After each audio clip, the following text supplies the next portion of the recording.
Assalamualaikum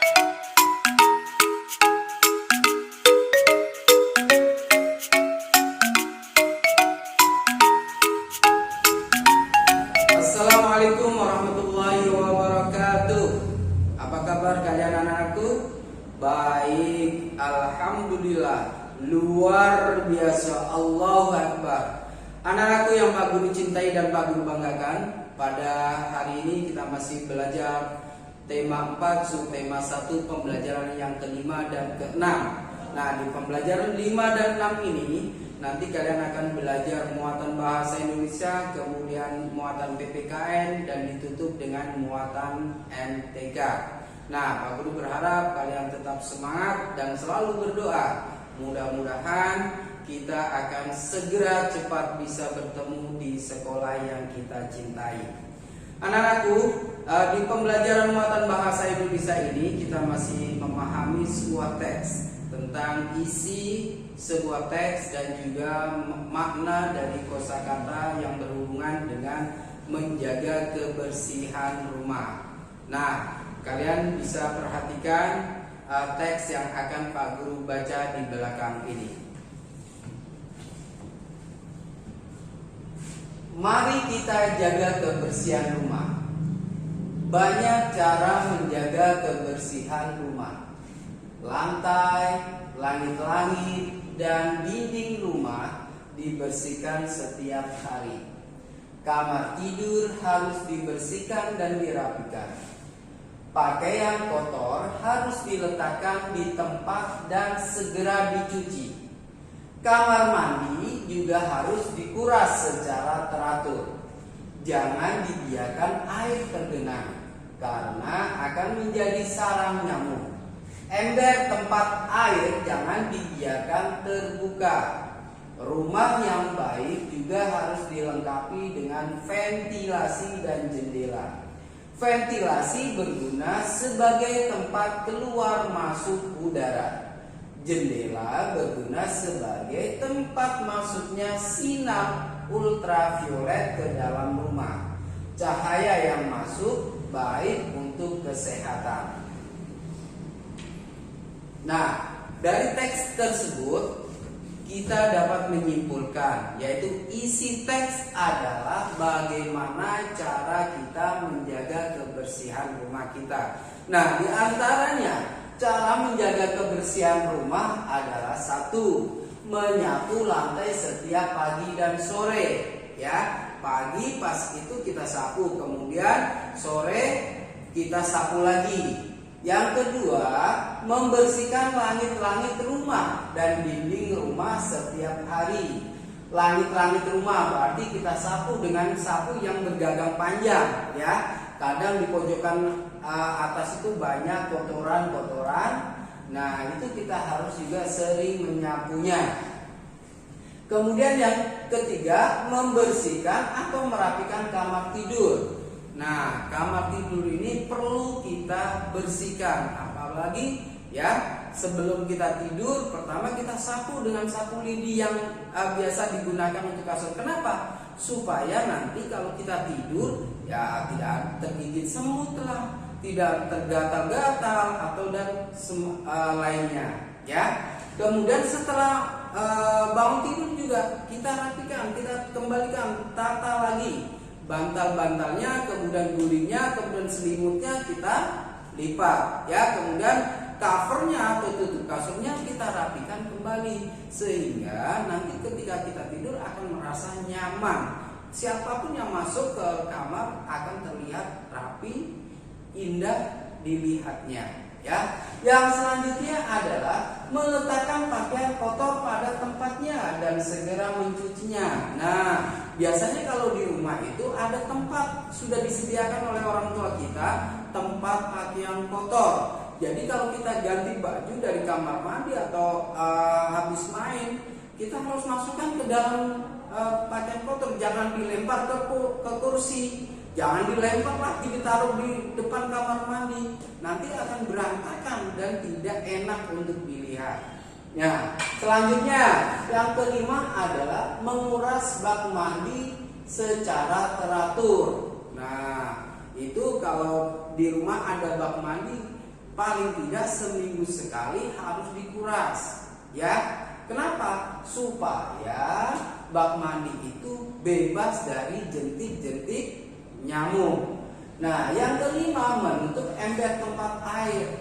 Ember tempat air itu artinya ember penampungan. Ya, kenapa Pak harus ditutup? Nah, itu tadi, nyamuk itu senang sekali bersarang di tempat di air yang terbuka, ya, di air ya. Misalkan di rumah ada ember tidak ditutup, air demen tuh masuk ke dalam ember, kemudian dia bertelur di situ sehingga nanti menjadi sarang nyamuk. Kalau sudah menjadi sarang nyamuk, akhirnya rumah kita atau nyamuk-nyamuk itu menggigit kita, yang bisa menimbulkan terkadang demam berdarah, yaitu penyakit yang ditimbulkan oleh gigitan nyamuk demam berdarah atau Aedes aegypti. Yang selanjutnya adalah ketujuh, rumah harus ada ventilasi. Apa itu ventilasi? Tempat keluar masuknya udara, ya, supaya rumah kita tidak pengap, ya. Harus ada pagi ini udara keluar masuk ke sebuah ruangan, ke ruangan kita, ke kamar kita, ya. Akhirnya rumah kita terasa segar, ya, nyaman, ya. Selanjutnya 8, rumah harus ada jendela yang berfungsi sebagai tempat masuknya sinar ultraviolet. Ya, ada jendela. Makanya kalau di rumah terkadang orang tua kita pagi-pagi pintu dibuka, jendela dibuka. Kenapa? Tujuannya supaya sinar matahari masuk. Di samping sinar matahari masuk juga udara bisa berganti. Ya. Nah, kalau kita sering terkena sinar matahari, sinar matahari itu sangat bermanfaat buat kesehatan tubuh kita. Nah, selanjutnya kita akan membaca teks yang berhubungan dengan menjaga kebersihan pekarangan rumah. Kalau tadi menjaga kebersihan rumah, sekarang kita menjaga kebersihan pekarangan rumah. Pekarangan rumah bersih sehingga keluarga sehat. Pekarangan rumah taman bagi keluarga. Pekarangan rumah tempat bermain bersama kakak dan adik. Pekarangan rumah juga tempat menanam bunga dan tanaman obat keluarga. Tanaman bunga dan tanaman obat keluarga akan indah apabila dirawat. Kebersihan pekarangan rumah wajib untuk dijaga. Banyak cara yang dapat dilakukan untuk menjaga kebersihan pekarangan rumah. Halaman rumah harus sering disapu. Kemudian sampah-sampah yang berserakan harus dibuang ke tempatnya. Selokan harus dibersihkan agar air mengalir dengan lancar. Rumput yang mengganggu tanaman juga harus dibersihkan. Dengan demikian pekarangan rumah akan bersih, asri, dan indah. Keluarga pun akan sehat, ya. Nah, sekarang kita lihat kira-kira apa isi dari teks tersebut. Nah, yang pertama adalah fungsi dari pekarangan rumah. Tadi disampaikan. Apa fungsinya? 1, sebagai taman bagi keluarga, ya. Yang kedua, sebagai tempat bermain bersama adik dan kakak. Nah, biasanya kalau punya pekarangan itu mereka sering main di pekarangan rumah atau di halaman rumah. Nah, sebagai tempat menanam bunga dan tanaman obat keluarga. Nah, biasanya kalau di pekarangan rumah itu selalu ditanami tanaman-tanaman yang berbunga supaya terlihat indah, dan juga selain itu pekarangan rumah juga dapat ditanami tanaman obat, ya, seperti ada kencur, jahe, dan tanaman obat yang lainnya. Nah, itu adalah fungsi dari pekarangan rumah. Nah, sekarang isi teks berikutnya adalah bagaimana cara menjaga kebersihan pekarangan rumah, yaitu satu, menyapu pekarangan rumah setiap hari, ya. Yang kedua, membuang sampah yang berserakan ke tempat sampah. Yang ketiga, membersihkan selokan, ya. Selokannya harus dibersihkan, ya, supaya nanti kalau hujan tidak mampet, kemudian tidak banjir. Di samping itu juga untuk menghindari bau tidak sedap ketika selokan itu mampet. Kemudian menjadi sarang nyamuk juga bisa untuk selokan-selokan yang tidak dibersihkan. Yang keempat adalah memotong rumput yang mengganggu tanaman lain. Artinya rumput-rumput liar itu dipotong atau dicabutin supaya apa? Perkembangan tanaman-tanaman yang ditanam itu bisa berkembang secara maksimal sesuai dengan yang diharapkan. Nah, itu anak-anak yang dapat Pak Guru sampaikan, yaitu satu, tentang bagaimana cara menjaga rumah agar tetap bersih. Kemudian yang kedua, fungsi pekarangan rumah, dan bagaimana cara menjaga pekarangan rumah agar tetap bersih. Terima kasih. Selanjutnya dilanjut dengan pembelajaran muatan PPKN dengan Bu Miftah. Sekian. Hai, ketemu lagi dengan Bu Miftah. Sekarang kita akan belajar PPKN tema 4, subtema 1, pembelajaran yang kelima dan keenam. Tadi kalian sudah belajar dengan Bapak Sodiki tentang cara menjaga kebersihan rumah. Untuk PPKN kita akan belajar kebersamaan dalam keberagaman di rumah. Ya, masih ada kaitannya karena semuanya berkaitan untuk tematiknya. Kita perhatikan. Kebersamaan dalam keberagaman di rumah. Kalau di rumah berarti dengan siapa? Dengan keluarga kita. Ada anggota-anggota keluarga. Ya, dalam bahasa Indonesia kamu sudah belajar tentang keluarga Dayu, ya. Dayu dan keluarga sudah tahu cara menjaga kebersihan rumah. Mereka selalu membersihkan rumah bersama-sama. Kebersamaan dalam keluarga harus selalu kita jaga, harus kita pupuk terus agar hubungannya semakin akrab, ya. Ketika melakukan kegiatan bersama, kemampuan masing-masing anggota keluarga berbeda-beda. Jadi ada yang usianya lebih tua, ada yang muda. Ya, ada kemarin kita belajar dewasa, remaja, dan anak-anak itu. Pekerjaan yang lebih berat dikerjakan oleh anggota keluarga yang lebih dewasa, sedangkan anak-anak membantu mengerjakan tugas yang lebih ringan atau sesuai dengan kemampuan masing-masing anggota keluarga. Kebersamaan dalam keluarga harus selalu kita jaga.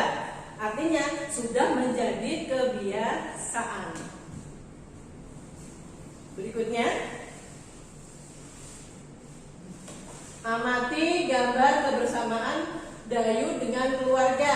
Ada gambar 1, 2, 3, dan 4. Ini kita lihat, ya. Ini kebersamaan dalam rumah saat menonton televisi bersama anggota keluarga. Nanti sambil ngobrol, sambil diskusi, bisa sambil menonton televisi tentang acara. Misalnya tentang acara apa, didiskusikan bersama-sama. Itu nanti akan menimbulkan keakraban dengan anggota keluarga yang lain. Kemudian ada makan bersama keluarga. Ini kemarin Guru jelaskan, tidak harus makan di luar, tidak harus makan yang mewah atau mahal-mahal. Kita bisa mengkonsumsi makanan yang memenuhi syarat kesehatan. Yang penting adalah kebersamaannya dan mensyukuri nikmat Allah berupa makanan dan juga kesehatan dan lain sebagainya. Oke. Kemudian yang ketiga, orang tua membimbing anak saat belajar. Seperti yang sekarang kalian alami setiap hari, kalian di rumah dalam bimbingan orang tua saat belajar. Kemudian kamu bisa lihat video-video dari bapak dan ibu guru dan lain sebagainya, ya. Apabila ada kesulitan bisa tanya pada orang tua menjelaskan, ya. Kemudian kebersamaan Dayu dan adik saat latihan menari, ya. Misalnya untuk isi waktu luang biar tidak bosan, menari itu kan Bu Guru itu di rumah suka nari dari YouTube atau lagu-lagu nyanyi bersama itu termasuk kebersamaan dengan keluarga di rumah. Nah, ini tadi sudah guru tulis di situ, nanti kamu lihat di video ya. Untuk berikutnya, melakukan kegiatan bersama keluarga tentu akan lebih menyenangkan. Seluruh anggota keluarga hidup rukun dan saling membantu, menyenangkan dan juga menimbulkan semangat bagi setiap anggota keluarga. Nah, sekarang kegiatan bersama apa saja yang pernah kamu lakukan bersama keluargamu di rumah? Nah, kamu ya amati kembali, kamu ingin kembali kira-kira ya kebersamaan apa yang sudah kamu lakukan bersama keluarga, momen-momen apa yang bisa menyatukan seluruh anggota keluarga ya. Kemudian berikutnya kita lihat ya. Nah, persatuan dalam keluarga banyak manfaatnya. Jadi banyak sekali manfaat apabila ada persatuan dalam keluarga. Itu berarti efek positif. Tapi apa kerugiannya apabila keluarga itu tidak bersatu? Berarti efek negatif. Ya. Apa kelebihannya? Apa kekurangannya? Nah, nanti manfaatnya kalau kita bersatu dengan keluarga itu pekerjaan cepat selesai dan lain sebagainya. Kemudian apabila tidak ada persatuan dalam keluarga, akibatnya apa? Yang pertama, pekerjaan lama selesainya. Kita lihat nanti guru buatkan tabel di sini yang menjelaskan apa manfaatnya dan apa kerugian apabila tidak bersatu. Manfaat sikap bersatu di rumah. Pertama, pekerjaan menjadi lebih cepat selesai karena dikerjakan bersama-sama dan saling membantu. Tugas ibu lebih ringan jadinya. Ya, tugas ayah juga lebih ringan. Ya. Kemudian yang kedua, pekerjaan terasa lebih ringan. Ya. 3, menambah keakraban anggota keluarga. Semakin akrab, semakin peduli ya. Kemudian yang keempat, menciptakan suasana yang nyaman di rumah. Keluarga jadi harmonis, suasana nyaman sehingga kamu, orang tuamu betah untuk tinggal di rumah. Kemudian, apa kerugian sikap tidak bersatu di rumah? Yang pertama, pekerjaan menjadi lebih lama selesainya. Selesainya lama. Harusnya ya 1 jam jadi 3 jam karena tidak ada yang membantu. Yang kedua, pekerjaan terasa lebih berat. 3, timbul rasa tidak peduli antar anggota keluarga. Jadi cuek, tidak mau peduli, atau bisa disebut masa bodoh. Itu sikap yang negatif ya. Kemudian yang keempat, suasana rumah menjadi tidak nyaman. Pasti ini akan membuat penghuninya tidak betah tinggal di rumah. Itu saja yang guru jelaskan tentang kebersamaan bersama keluarga di rumah. Selanjutnya kalian akan belajar dengan Bu Mariani matematika tentang bangun datar. Ya, semangat terus belajar. Terima kasih. Alhamdulillah anak-anak, ketemu lagi kita di pembelajaran ke-5 dan ke-6 hari ini ya. Gimana kabarnya? Masih sehat kan?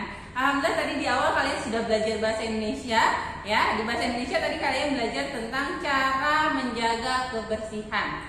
Ya kan? Nah, lalu dilanjutkan lagi sama PPKN tentang ada juga manfaat dan akibat jika tidak ada persatuan dalam keluarga. Disimak baik-baik ya materinya, didengarkan supaya kalian paham.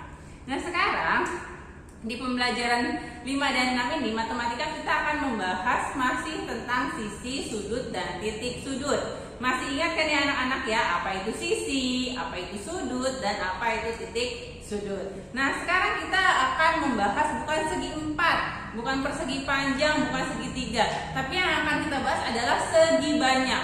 Kok disebut segi banyak, Bu Guru? Betul, karena yang akan kita tampilkan nanti adalah gambar-gambar yang memiliki banyak sisi, makanya disebutnya segi banyak. Nah, di sini ada 3 buah gambar ya. Ini gambar pertama, gambar kedua, dan gambar ketiga. Oke, mungkin kalau gambar pertama ini lebih mirip kayak tanda atau lambangnya rumah sakit hospital ya kan, biasanya seperti ini. Lalu gambar kedua ini seperti topi kalau pesta ulang tahun. Nah, gambar ketiga ini seperti huruf L ya, bentuk huruf L. Nah, sekarang kita akan membahas dari segi banyak ini ada berapa banyak sisi sudut dan titik sudutnya. Masih ingat yang kemarin sisi itu apa? Sisi itu garis yang membatasi sebuah bidang data, nih garisnya. Nah, ini namanya sisi. Nah, sedangkan sudut, nah pertemuan dua buah garis dinamakan sudut. Kalau titik sudut, nah pertemuan dua ujung titiknya itu. Nah, ya. Nah, sekarang mungkin kalau sisi kalian akan lebih mudah memahaminya ya, Nak ya. Misalkan gambar nomor 1, ada berapa sisinya? Kita kasih tanda aja nih. Kita ikutin alurnya. Misalkan dari atas dulu. 1, 2, 3, 4, 5, 6, 7, 8, 9, 10, 11, 12. Nah, ya, itu namanya sisi. Berarti gambar 1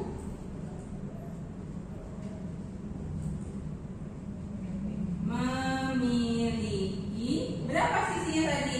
12 sisi, ya. Nah, sekarang kita hitung ada berapa sudutnya. Ingat, sudut itu pertemuan dua garisnya. Nih, garis pertama sama garis kedua ketemu, kita klik 1. Nah, ini juga ya, Nak ya. Bu, tapi kan bentuknya nanti nggak melengkung seperti itu, tapi tetap sama. Nah, ini dengan ini kita urutin lagi. Nah, 2, 3, 4, 5, 6, 7, 8, 9, 10, 11, 12. Oh, ternyata sama. 12 sudut. Tulis. Sekarang titik sudutnya kita kasih tanda lagi. Dari ujung atas 1, 2, 3, 4, 5, 6, 7, 8, 9, 10, 11, 12. Ada 12 titik sudut ya. Nah, ini baru gambar yang nomor 1. Sekarang kita beranjak ke gambar yang nomor 2. Nah, perhatikan baik-baik gambar nomor 2. Apakah akan sama semua sisi titik sudut dan sudutnya jumlahnya? Kita hitung lagi. Kita kasih dari 1, 2, 3, 4, 5, 6, 7. Oke. Gambar 2 memiliki ada berapa tadi? 7 sisi. Nah, sekarang kita hitung sudutnya dari mulai yang paling pucuknya nih atas 1, 2, 3, 4, 5, 6, 7. Oh, sama. 7 sudut. Sekarang titik sudutnya kita tandain ya, Nak. 1, 2, 3, 4, 5. Oh, ada yang lewat nih. 6, 7. 1, 2, 3, 4, 5, 6, 7. 7 titik sudut. Oke. Nah, sekarang yang terakhir, gambar yang ketiga. Sama, kita kasih garis dulu. 1, 2, 3, 4, 5, 6. Oke. Gambar 3 memiliki 6 sisi ya. 1, 2, 3, 4, 5, 6. Nah, sekarang ada berapa sudutnya? Kita hitung lagi kayak tadi. 1, 2, 3, 4, 5, 6. Sama Bu Guru, ada 6 sudut. Oke, titik sudutnya yang terakhir sekarang. Kita kasih tanda.